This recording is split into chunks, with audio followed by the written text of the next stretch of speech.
Welcome back, I'm Jason Cadigan. Last time we talked about the key idea here, big idea, begin with price. Start with what you're going to charge. And I'm going to talk about a few ways of that people have chosen what to charge and why they're so bad. All right, we're going to look into how awful they are and why they lead you down the road to ruin. And then we're going to look at, in the next video, what to do that's right. Okay, so first of all, clear your mind. Turn off all those distractions, any other windows you have open, turn your phone off and just focus here, because what I teach you in the next few minutes will make a huge difference in how you approach business, all right?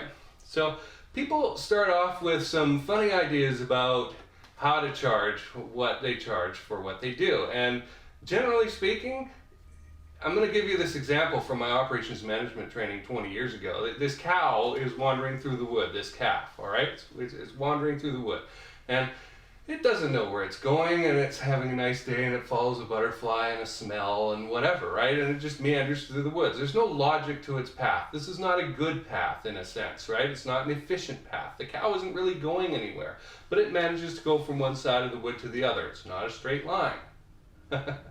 Certainly not the shortest distance between 2 points, which logically would be the way to make money, wouldn't it? So then let's say some pioneers come along or some hunters come along, right? And they're following the cow path because this is an animal path. And so, you know, if an animal went this way and we're hunting or trapping or whatever, maybe we want to follow that because it's like clear evidence that's what they did.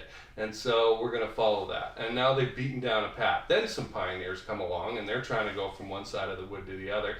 And they follow that hunter path now, which is a little bit more formalized, right? But it's still meandering. It makes no real sense. It's just a path that a calf followed. But they don't even know why. Like the hunters are following it, but they don't know that the calf started it, right?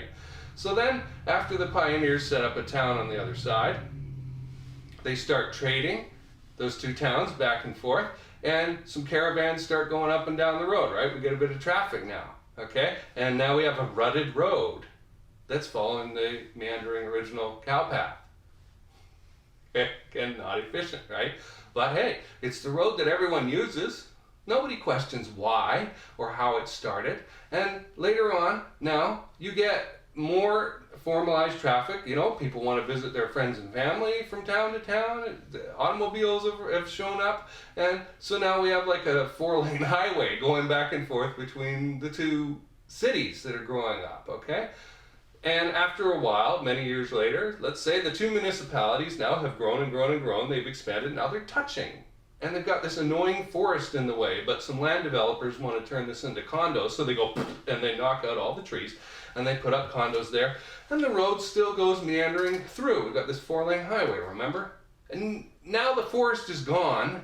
Nobody remembers that it was there. Nobody remembers that it was a cow meandering through the woods that started this whole thing. And that is exactly what has happened with the idea of how to price your business, what to charge, all right? And you are in this mentality. I'm trying to, you know, knock you out of it so that you can at least be open to a new idea, all right? I could be wrong. I don't think I am wrong. The evidence hasn't proven me wrong, but at least be open to another possibility than the things that you've grown up with, all right? Because you probably unconsciously just took those in and, oh yeah, that sounds good, all right. So there's 3 main ways to figure out what to charge that I've seen people use. Cost plus, figuring out your monthly bills and dividing them by 40 hours in a work week. And the third method is looking around at the marketplace and going, oh yeah, she's charging that and she's at the high level, he's charging that and he just started. I'm experienced but not as awesome as she is, so I should start here in the middle. Okay. Each one of those is a goofball idea. That's the cow path wandering through the wood that's turned into the 4-lane highway and the forest is gone. Nobody remembers what happened in the first place, all right? So these are all so goofy. So if you begin with the idea of cost plus, that means you figure out all the costs of doing what you do, and then you put on a multiplier, a coefficient, right, of a margin that you'd like, 30% or whatever, and you tack that on, and then you go to your customer and you say, here's your price, sir. Would you like it? You know, let's get started. You won't make money with that because there are always unexpected expenses. Now, I'm a big believer in fixed price projects. They have a beginning, a middle, and an end. They have a fixed scope. So if somebody comes to you later and says, well, Jason, could you just do this other little thing? No, it's not in the scope. We have to renegotiate that, all right? That's a whole new thing now, all right? And you've got grounds to do it. I don't like hourly because then they go on and on and on, and the client could start complaining, why is this taking forever? Well, maybe we agreed to an estimate, but now you're opening yourself up for pain, see? So I don't like hourly projects for that reason. They open you up to too much in the way of bitching and moaning later on, and we'd like to avoid that, okay? Trouble is bad. And now maybe we're not making money. Now we do 3/4 of a project and the client cuts it maybe. Is that good for your reputation? No, we don't have a completed project to offer as a reference, case study. We don't have a good relationship with our past customer now. It's just not good. So try to stick to fixed price projects if you can, and we'll get into a little bit more about how to do that later on. But for right now, and you understand why cost plus just isn't that great of an idea. It opens you up to too many random events happening. I mean, the map is not the territory, okay? Any project that I've ever gone into, there is no way that anybody could have predicted all the things, twists and turns that would have happened, and all the little setbacks that we would have had to extricate ourselves from and figure out solutions to, and those have costs associated with them. So, not good. Second of all, if you're not pricing based on the size of the problem that you're solving, you are leaving a ton of money on the table, a lot of profit.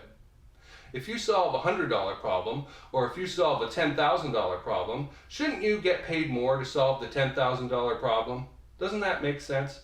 So this is why cost plus is very limiting. It kills your profitability, and it just doesn't work, and it often leads to client, seller, supplier arguments. So let's avoid that. Second idea we looked at was going and totaling up all your monthly bills, so your rent, your car payment, cat litter, food, gifts for Aunt Mary and Uncle Sue, whatever, and that was a boy named Susu, and totaling all those things up, and then dividing them by 40 hours in a work week, and times 4, and then figuring out an hourly rate from that. Well, this is a goofball idea because you will always have unexpected expenses, you see, right? The car blows up.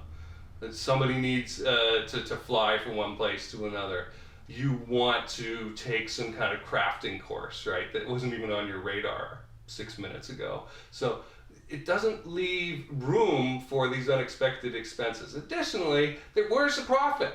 Where's the profit? You see, and we're going to get into this again and deeper later on, but people start a business and they don't build profit into it. Like it's going to just magically show up like out of Scooby-Doo? Some mystery thing is going to happen and profit's going to ethereally arise. Come on. You've got to build profit in. And this model, the idea of totaling up your monthly expenses and dividing it by 160 or whatever it is, doesn't cover that. It doesn't give you profit. It barely, in theory, helps you break even. But in fact, because of the unexpected expenses, you're actually losing money every month if you follow this model, and you will drown. You'll go, why? Even if you can bill 40 hours a week, which most of us can't, all right? Most of us spend a lot of our time doing sales and marketing efforts to get the order, and then we have to do fulfillment out of those 40 hours, okay? Or we work 80 hours or something like that, right? To bill 40 hours is pretty hard for a lot of contractors. So again, you're cutting yourself massively by following this model. It's just not a good idea. You're going to eat up your savings, dig into your credit, and finally you'll be clawing back to work. You'll be going to get a job, So don't do that. The third thing we talked about was taking a look at the market. I'm a photographer. I'm going to enter the photography space. I got good equipment. I have a lot of experience. I got a great eye. Let's see what other people are charging. And so we do some research. Maybe we call up competitors pretending to be a potential customer, or we look on their website and maybe they have prices listed, right?